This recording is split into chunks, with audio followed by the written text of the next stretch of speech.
جو شخص عبادت کو عادت سمجھ سے کرتے ہیں، اور ایک واقعہ ہے وفی قصص العبر، قصوں میں نا عبرت ہوتی ہے، لیسنز ہوتے ہیں۔ ایک امام نے نماز پڑھائی اور نماز میں 3 رکعتیں پڑھا کے عصر کی نماز سے سلام پھیر دیا، تو سب لوگ خاموش رہے، پہلی صف، دوسری صف، تیسری صف سے ایک بندہ کھڑا ہوا، امام صاحب آپ نے 3 رکعتیں پڑھائی ہیں۔ کہتے ہیں یار پہلے دونوں صف بالکل خاموش ہے، آپ کیسے کہہ رہے ہیں؟ کہتے ہیں امام صاحب میری 4 دکانیں ہیں، میں روزانہ عصر کی نماز میں ہر دکان کا حساب کرتا ہوں، آج پریشانی ہے کہ میری ایک دکان کا حساب رہ گیا، میری دکان ہی چھوٹ گئی، آپ نے کیا کیا؟ آج میری دکان رہ گئی ہے۔ اس بندے کو نماز میں بھی ٹینشن کیا کہ میری ایک دکان کا حساب رہ گیا۔ اس طرح سے مجھے پتا چلا، اور سبحان اللہ ہماری نمازیں دیکھیں انفارچونیٹلی کیسی ہیں کہ اگر امام بھول جائے تو ہم کہتے ہیں ہم کہاں تھے۔ نماز کے شروع میں ہم نماز میں ہوتے ہیں اور سلام پھرتے وقت نماز میں ہوتے ہیں، بیچ میں ہماری روح اور ہماری سوچیں کہاں کہاں ہوتی ہیں، واللہ تعالی اعلم، کہاں کہاں گھوم پھر کے، کبھی آفس ہوتی ہے، کبھی جاب، کبھی یونیورسٹی، کبھی گیمز میں ہوتی ہے، کبھی سکورز میں ہوتی ہے، کبھی پب جی میں ہوتی ہے، کبھی فورٹ نائٹ میں ہوتی ہے، کبھی یوٹیوب میں ہوتی ہے، کبھی کہاں ہوتی ہے۔ یہ وہ عبادت ہے جو عادت سمجھ کی جاتی ہے کہ انسان ٹکرے تو مارتا ہے لیکن اس کو مزہ نہیں آتا، اس کی لذت محسوس نہیں ہوتی۔ اشفاق احمد نے بڑا پیارا کوٹ کہا، میں نے کچھ دن پوسٹ بھی کیا تھا فیس بک پہ، کہ اگر آپ کو عبادت میں سکون، نماز سے سکون نہیں مل رہا نا، تو سکون سے نماز پڑھنا شروع کر دیں، آپ کو نماز میں سکون ملنا شروع ہو جائے گا۔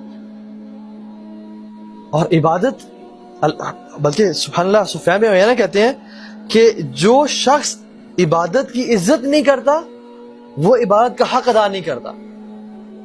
ومن توقیر الصلاۃ ان تأتیها قبل الاقامہ، اور نماز کی عزت کیا ہے کہ اقامت سے پہلے مسجد میں پہنچا جائے۔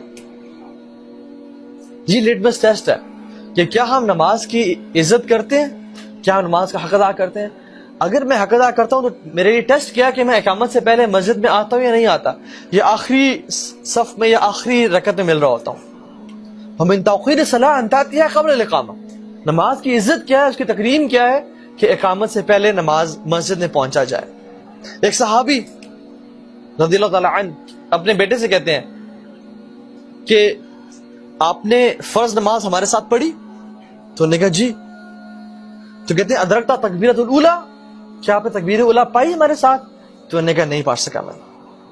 تو صحابی کیا کہتے ہیں، ان کی فہم کیا ہے قرآن و حدیث کا؟ کہتے ہیں اگر آپ یہ تکبیر اولیٰ پا لیتے تو یہ آپ کے لیے 100 سرخ اونٹنیوں سے بہتر ہوتی، 100 ریڈ کیملز، ایک تکبیر اللہ آپ کے لیے 100 ریڈ کیمل سے بہتر ہوتی ہے۔ اچھا let's put things into perspective, ہمیں کیا پتا اونٹ اور سرخ اونٹ، ہمیں تو اونٹ نہ دیکھے نہ کبھی سفر کیا۔ سرخ اونٹ جو اس زمانے میں تھا، it was very prestigious thing. جیسے آج آپ کسی کے پاس لیمبورگینیز ہیں نا یا بگاٹیز ہیں، I'm not talking about Mercedes or Audis or BMWs کیونکہ وہ نارمل ہیں، I'm talking about high end cars, luxury cars, maybe a private jet as well۔ یہ وہ چیزیں ہیں جو سرخ کیمل سے آپ اس کو تشبیہ دے سکتے ہیں۔ تو امیجن کسی بندے کے پاس 100 لیمبورگینیز ہوں، 100 بلیک لیمبورگینیز ایک بندے کے پاس ہے۔ اب صحابیہ کہہ رہے ہیں تمہارے لیے ایک تکبیر اولیٰ 100 لیمبورگینیز سے بہتر ہے، just to make you understand۔ لیکن ہم لوگ کس طرح سے تکبیر اولیٰ چھوڑ دیتے ہیں کیونکہ ہمیں احساس ہی نہیں ہے۔ امام شافعی رحمہ اللہ جو ہے وہ نماز شروع کرتے رات کو، اور نماز پڑھتے پڑھتے نا کہتے ہیں کہ میری رات گزر جاتی ہے اور فجر کی اذانیں انہیں شروع ہو جاتی ہیں کہ مجھے احساس ہوتا ہے کہ میں تو نماز پڑھا تھا اور نماز کس طرح گزر گئی۔ سبحان اللہ، یہ نماز ہے جو عبادت سمجھ کی جاتی ہے۔ کہتے ہیں کہ میں ساری رات اللہ اکبر کرتا ہوں اور نماز پڑھتا رہتا ہوں حتیٰ کہ فجر کی اذانیں انہیں شروع ہو جاتی ہیں۔ اور ہم لوگ سبحان اللہ نماز کس طرح چھوڑ دیتے ہیں، کوئی پروجیکٹ آیا، اسائنمنٹ آئی، نماز چھوڑ دی۔ اللہ کے میرے صحابی کو کہا تھا کہ اے میرے صحابی فرض نماز کبھی نہ چھوڑنا، ان قتلت او حرقت، چاہے تجھے کاٹ دیا جائے یا تجھے جلا دیا جائے، تو نے فرض نماز نہیں چھوڑنی۔ عبداللہ بن ام مکتوم نابینا صحابی ہیں، اور بزرگ صحابی ہیں, اللہ کے نبی کے پاس عذر لے کے آئے, ایکسکیوزز لے کے آئے, یا رسول اللہ مجھے مسجد سے عذر دیں کہ میں گھر میں نماز پڑھ لیا کروں, مجھے گھر میں نماز پڑھنے کی اجازت دیں. اللہ کے نبی نے کہا کیا عذر آپ کے پاس؟ کہا یا رسول اللہ میں تو نابینا ہوں, میرا گھر مسجد سے بہت دور ہے اور مجھے لانے والا کوئی نہیں ہے, مجھے رخصت مل سکتی ہے؟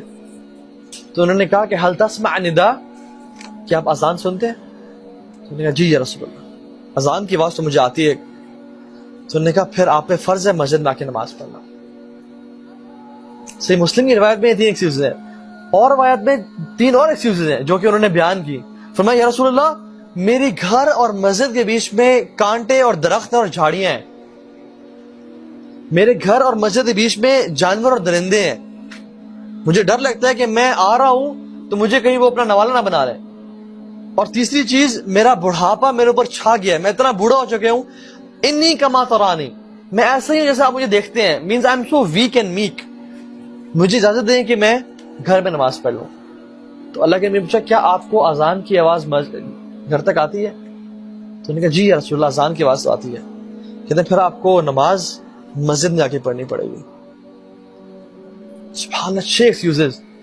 ایک, نابینا ہونا, دوسرا گھر مسجد سے دور ہونا, تیسرا لانے والا کوئی نہیں ہے, چوتھا گھر اور مسجد کے بیچ میں جھاڑیاں ہیں اور درخت اور کانٹے ہیں, پانچواں درندے اور جنگلی جانور ہیں, بھیڑی ہوتے تھے اس ٹائم مدینہ میں, ٹھیک ہے, چھٹا بڑھاپا چھا گیا. اللہ کی بھی نے کہا کہ نہیں آپ کو اجازت نہیں ہے گھر میں نماز پڑھنے کی. مجھے اب یہ بتائیں کہ ہم لوگ اللہ تعالیٰ کے سامنے کون سا 7واں عذر پیش کریں گے کہ اللہ ہم تو گھر میں نماز پڑھ لیا کرتے تھے. جب ان صحابی کو اجازت نہیں ملی تو ہمیں تو چھینک آتی ہے, ہم گھر میں نماز پڑھ لیتے ہیں. ہم تو واٹس ایپ پہ میسیجز دیکھ رہے ہوتے ہیں تو ہماری گھر میں نماز ہو جاتی ہے. ہم تو رینڈم ویڈیوز دیکھ رہے ہوتے ہیں اور دیکھتے ہیں کہ وہ نماز ٹائم تو گیا, چلو اب گھر میں پڑھ لوں گا. اللہ اکبر, ہم کہاں کھڑے رہے؟ یہ صحابی کو اجازت نہیں ملی, نماز ان کے لیے حکم ہوا کہ گھر میں آ کے پڑھنی ہے آپ نے, اور ہمارا کیا حال ہے؟ سبحان اللہ. This is how important this matter is. اسی طرح سے اللہ کے فرمایا صلو کما رأیتمونی اصلی, نماز اس طرح پڑھو جس طرح مجھے پڑھتے ہوئے دیکھتے ہو. آپ کو پتہ ہے شیخ البانی کی وہ ایک حدیث لائے ہیں سلسلۃ الاحادیث صحیحہ میں, اور صحیح اوتھینٹک حدیث ہے. اس کو نا انسان دیکھ کے نا پڑھ کے نا تڑپ جاتا ہے. ایک شخص ہوگا جو 60 سال کا ہوگا, 70 سال کا, سوری, ایک شخص قیامت کے دن اللہ کے سامنے آئے گا اور وہ 70 سال کا ہوگا, تو اسے نماز کتنے عرصے پڑھی؟ 60 سال, کیونکہ 10 سال میں عمر نماز فرض ہوتی ہے. اللہ کے نبی نے فرمایا کہ اللہ رب العالمین اس کی ایک نماز بھی قبول نہیں کریں گے, ایک نماز بھی قبول نہیں کریں گے. اور اللہ رب العالمین کون ہے؟ رحمت للعالمین, غفور غفار. ایک نماز قبول نہیں ہوگی. تو صحابہ نے پوچھا رسول اللہ کیوں, کیا وجہ بنی؟ تو کیا بولیں گے؟ لِأَنَّهُ يُتِمُّ رُكُوعَ وَلَا يُتِمُّ السُّجُودَ وَيُتِمُّ السُّجُودَ وَلَا يُتِمُّ الرُّكُوعَ. اگر وہ رکوع صحیح کرتا تھا تو سجدہ صحیح نہیں کرتا تھا, اور اگر وہ سجدہ ٹھیک کرتا تھا تو رکوع ٹھیک نہیں کرتا تھا. رکوع میں ابھی پورا کھڑے نہیں ہوئے, سیدھا کمر سیدھی کی نہیں, اپنے آپ کو اسٹریچ نہیں کیا جو صحیح طریقہ ہے, فوراً سے سر اٹھا لیا, اور ابھی سر اٹھایا نہیں, پورا سیدھا کھڑے نہیں ہوئے, فوراً سے دھڑل زمین پہ گر گیا. یا سجدہ, ابھی سجدے سر اٹھایا نہیں, ایسے ہاتھ صرف ٹچ کیا اور دوبارہ واپس نیچے گر گیا, جیسے مرغا ٹھونگے مارتا ہے. اس طرح کی آج کل نمازیں ہو چکی ہیں ہم لوگوں کی. اللہ تعالیٰ ہماری حفاظت کرے. اللہ کے سلو کما رأیتمونی اصلی, نماز اس طرح پڑھو جس طرح مجھے دیکھتے ہوئے پڑھتے ہو. یا رسول اللہ ہم نے تو آپ کو نہیں دیکھا, آپ کیسے پڑھیں؟ بخاری مسلم بھری ہوئی علاقے میں کس طرح نماز پڑھتے تھے, اللہ اکبر کر کے تسلی سے کھڑے ہو جاتے ہیں. اور اللہ کے نبی کا قیام کیسا تھا؟ اللہ اکبر, سورہ فاتحہ پڑھتے, سورہ بقرہ پڑھتے, یہ رات تک قیام اللیل تھا, اس کے بعد سورہ آل عمران پڑھتے. اور صحابی کہتے ہیں کہ اتنا ہی لمبا اللہ کے نبی کا رکوع تھا اور اتنا ہی لمبا اللہ کے نبی کے سجدے تھے. یہ قیام اللیل کی بات کر رہا ہوں. یہ تھی اللہ کے نبی کی نماز. اور ہم تو نماز شروع کرتے ہیں کہ یار میں کدھر ولیعوذ باللہ, کہ جلدی سے میں اس کو سر سے اتاروں اور کسی طرح سے اپنے کام شروع کروں, جیسے یہ بوجھ ہے اور کام اصل چیز ہے. حالانکہ اصل پرابلم